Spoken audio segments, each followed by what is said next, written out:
This is where it all began. A once proud motorcycle now leaning lifeless against a scrap pile, its future uncertain. Most would see this as nothing more than twisted metal and faded paint, but I saw a story worth telling. A VIN number led me down a rabbit hole. First, a Carfax report revealing the exact date of the crash. That date took me to the accident report, and suddenly the pieces started to fall into place. I went to the crash site, standing where the pavement still carries the memory of that day. From the police report to the tow truck driver's account, I could see exactly how it happened. This is the start of a journey, not just to rebuild a motorcycle, but to bring it back from the edge.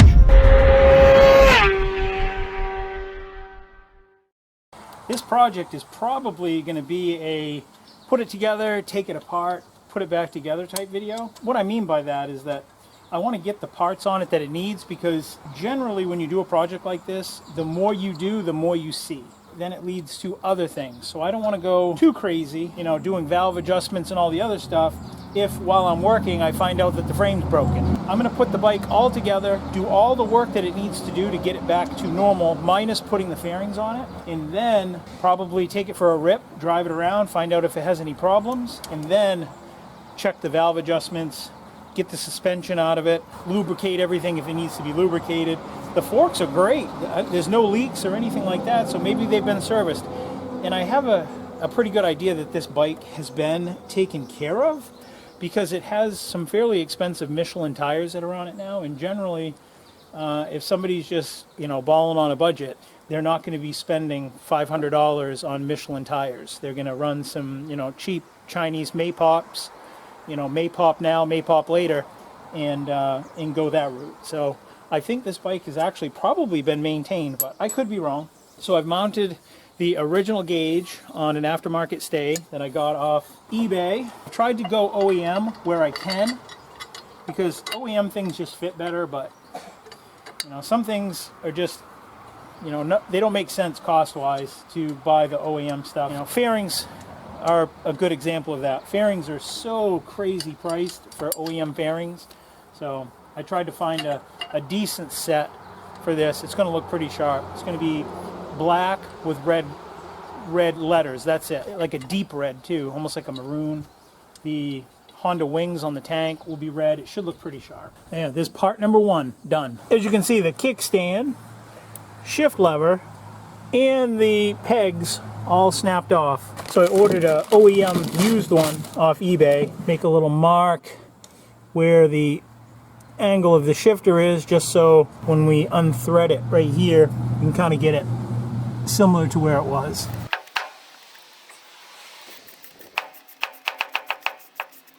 Hard to see it, but that bolt right there is just about stripped out. So I'm going to remove this sensor so I can put a little bit of heat to that without melting this sensor, because this might be a good spare part. I'll try to heat it up. Yeah, that's plastic too.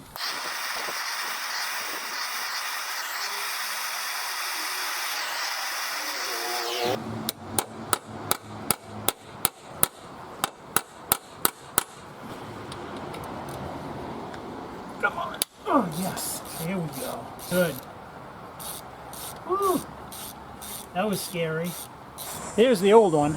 That's pretty done for. You can see how it snapped right off. One of the first things that I did when I bought this bike, and I knew that it had some missing hardware, is I went on to eBay and found a bike for this model year, searched 2004 CBR600RR. This is just all OEM grade hardware. It's just all miscellaneous stuff that saves you from running 10 times to the hardware store, and we'll definitely use hardware out of this. Super handy to have an OEM hardware from a bike of the same age. I'm going to put some blue Loctite on these threads and wind them home.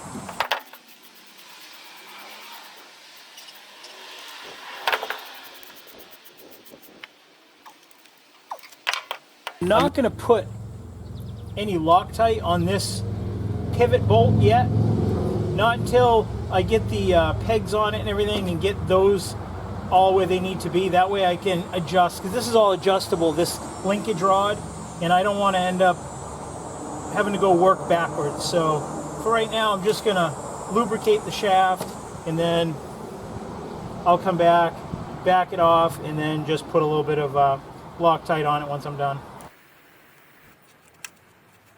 You see that line looks pretty close.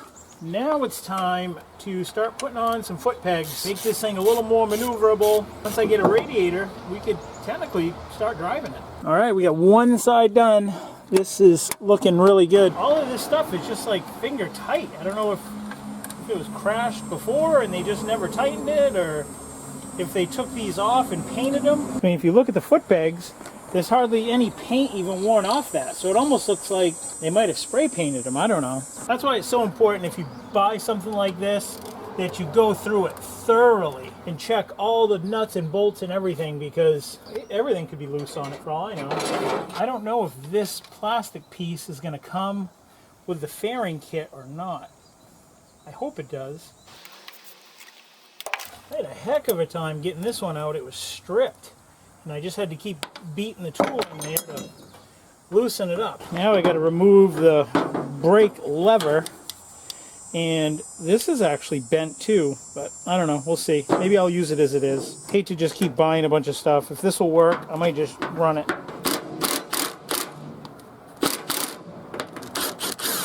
we go. Look at that. Sweet. It's kind of got a little upwards hook to it, but whatever. Be all right.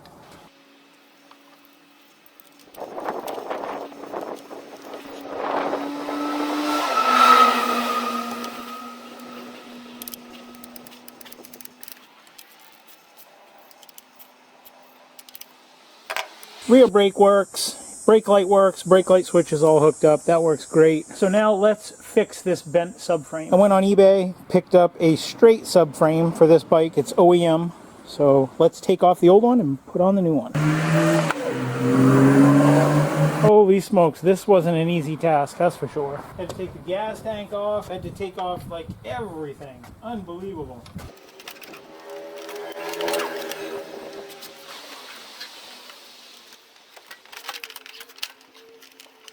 That was a huge job. I don't want to ever do that again. So many bolts and wires and just tight getting into, but it came out super nice. Look at the back now. See how straight that is now?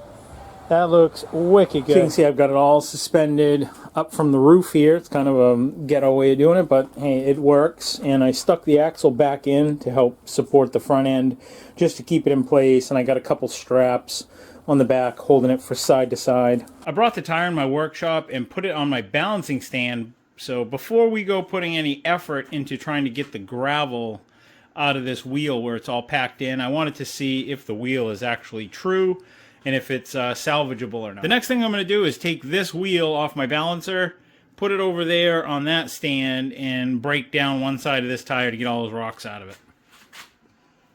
Break some of this rocks out of here. Oh yeah, look at that.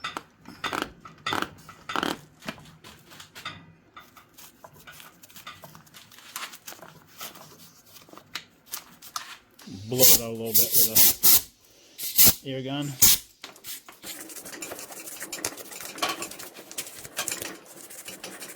Alright, squirted a little bit of soapy water on that bead.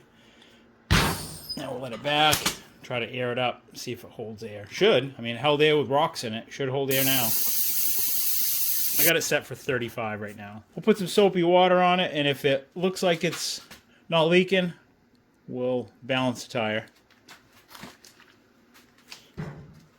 It's all back together. The wheel is holding air just fine. We got two little tiny weights here, so now we can put it back on the bike. Well, we get it apart, we can inspect the brake pads, and those look really good. The inside's worn a little bit, but not too bad. It'll get it through this season, just so I can shake out any of the bugs that are in the bike. Check it out. Now I'm going to give the wheel spacers and the axle a little coat of grease.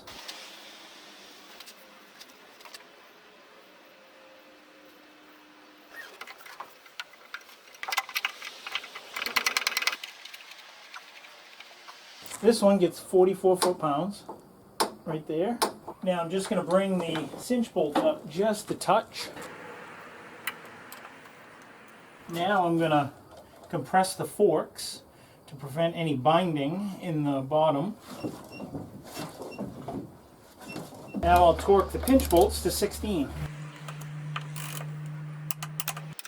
Now I got a drop of Loctite on the caliper bolts.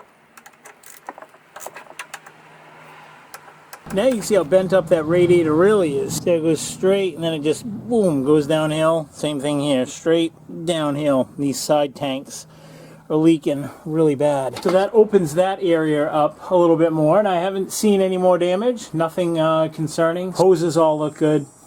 So we should be able to reuse all this stuff. Once the new radiator comes in, we'll just hook it up and connect it.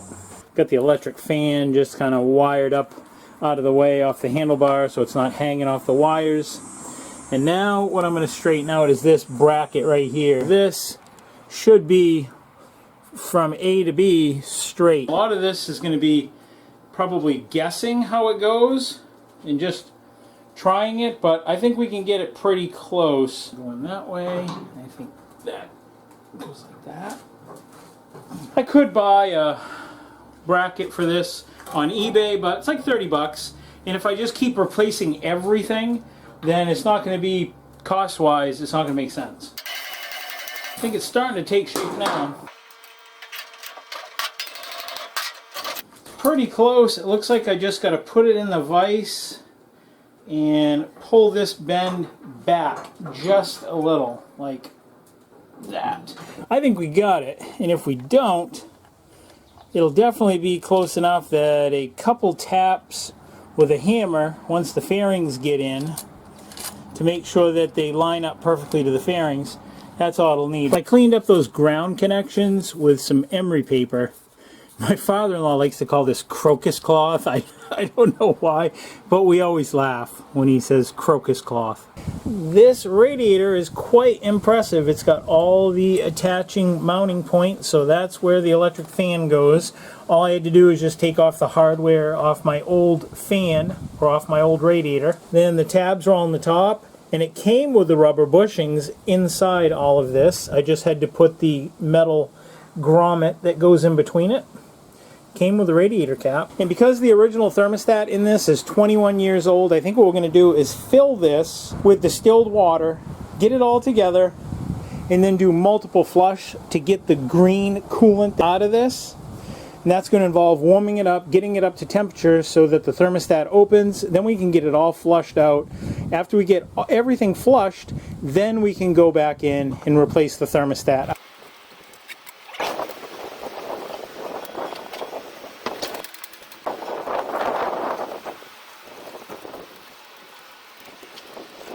Now we can start pouring in some of this distilled water, and we can let the bike heat up.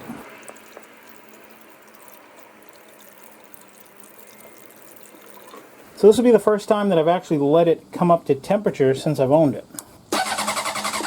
Oh, I gotta bypass the tip-over sensor. That's what I had to do to get this bike running. The tip-over sensor is basically like a switch that when it reaches a certain angle, it disconnects, so it shuts off your fuel pump. Now you hear the fuel pump kick on, listen. There we go. Now it should start.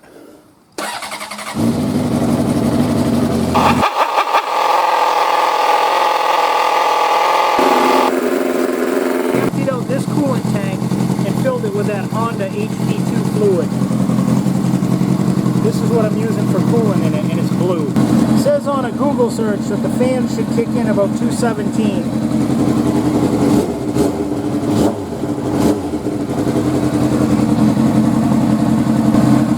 Shut it off right now though, just because I'm running water, and water boils a lot lower than antifreeze.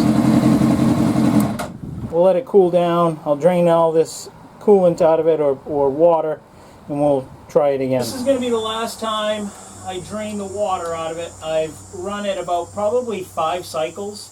Now it's just clear water. Pull the radiator cap and that'll fly right out of there. Yeah, got a pretty steady stream there. Now we can fill the system with this HP2 coolant. It's blue. I'll zoom you in here in a second so you can check it out. I put a new copper sealing washer at the water pump drain, so that's all fresh. You see the color of this coolant is blue. Nice color blue too. I figured out what was up with that exhaust leak that we kept hearing. I tried tightening up the clamp underneath where it hooks up to the exhaust or to the muffler.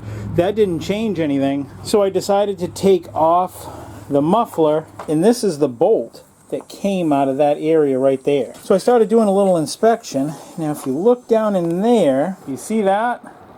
That's a big hole right in the side of that pipe. What happened when it crashed and it ripped the pegs off, this bolt goes through the peg, so it probably ripped out of that exhaust, and that's why it's got that exhaust leak. So the next thing we got to do is get this into the workshop.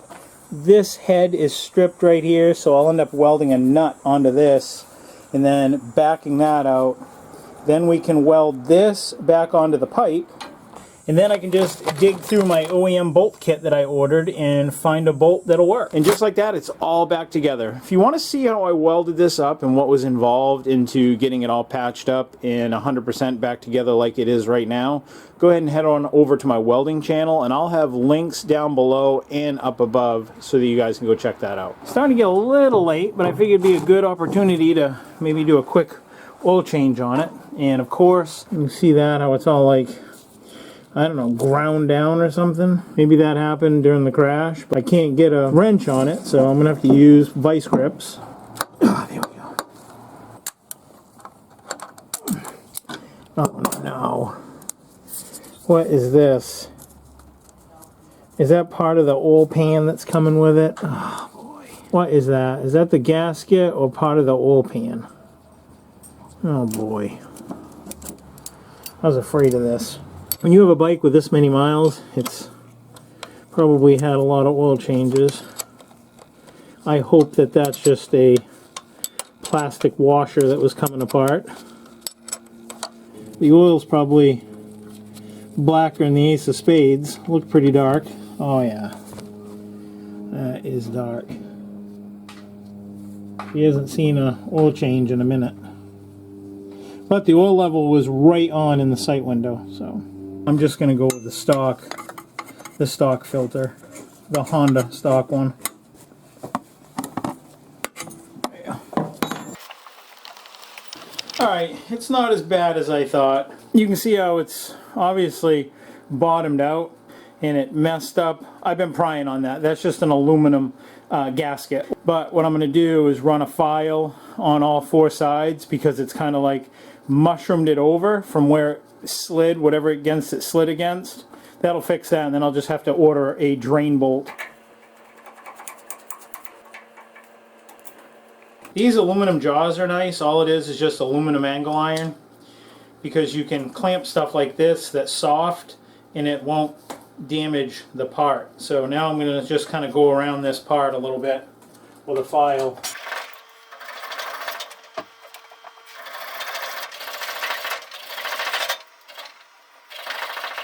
Now let's make sure I can get a 12mm wrench on. There we go. Yep. Yeah, that fits on there nice and snug now. See that?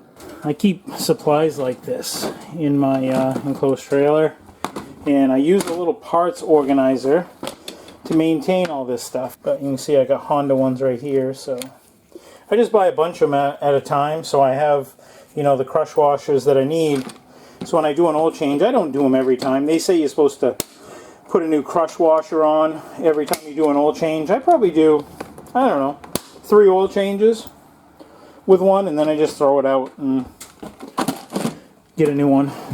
It's starting to get a little dark, so I'm going to finish this up off camera, and when we come back, we'll fire it up, maybe even take it for a little rip. I don't know, we'll see. I really wanted to keep these grips because I like the color of them and I like the looks, but they're all tore up, and rather than spend $30 on a new set of grips, I spent $7 on a pair of grips, and we'll replace them. And because these grips are closed on the end, and they need to be open to accept a bar end, I just took a knife and cut it so that it's flush to the inside of the tube. It doesn't have to be fancy because it's going to be hidden by the bar end, which is going to go on just like that. So you won't see any of that stuff. Figured I'd show you how I put on grips. All kinds of ways of doing it. They actually make special grip glue. I just use contact cement, spray contact cement. That's it. And slide it on all the way. Works as a lubricant as well, like I said, so it'll push on fairly easy. And there we go, right there. Clean up any leftover.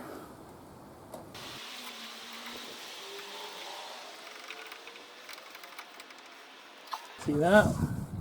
Looks really good. Big difference. I'm going to do the same thing here. Cut the old grip off the throttle tube. And I'll probably take it apart. Take apart the throttle tube and the cables and lubricate them while I'm right here. You see this throttle tube got whacked. It's actually got a crack in it.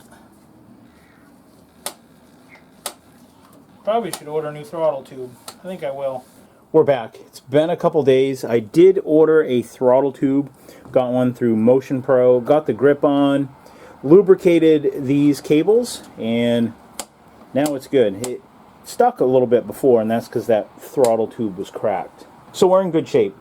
The radiator's all together. I haven't changed out the thermostat yet. I'm going to be doing that before the fairings arrive. But right now, I'm kind of at a standstill because I need the fairings in order to mount the headlight, get all of this wiring straightened out. That's really the only thing left to do. When I got the bike, this brake hose was on the back side for some reason, and when I would turn the handlebars, it would pinch. So I ended up taking it off the master cylinder right here, rerouting it as it was supposed to go from the factory, and then had to rebleed all the brakes. This had had a brake service apparently not long ago. The fluid was super clean in it. I have to think that they've probably kept this bike somewhat serviced. I don't know. Maybe it was crashed before. I have no idea. I don't know why this line would be on the back side of those forks. The only thing I can think of is that they took the forks out, serviced these because the forks aren't leaking either, and greased the head bearings.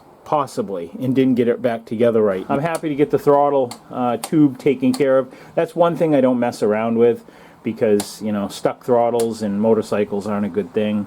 Made sure that when I turn that these cables aren't getting pinched or that the throttle isn't changing. So I told you I would start it up so you could hear that it doesn't have an exhaust leak. This will be a cold start, but I have to confess, I have taken this bike out. I put 7 miles on it and it ran flawless. As we confirmed in the video, the front tire wasn't bent. It's nice and balanced, super smooth, no vibrations. The bike just went awesome. Does that sound better?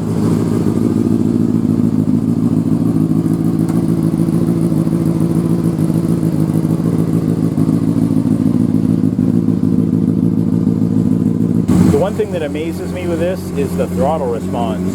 It's just really quick. So I'm wondering, maybe they balanced or synchronized the throttle bodies. It just seems to be too good to be neglected, or maybe it's just got lucky. But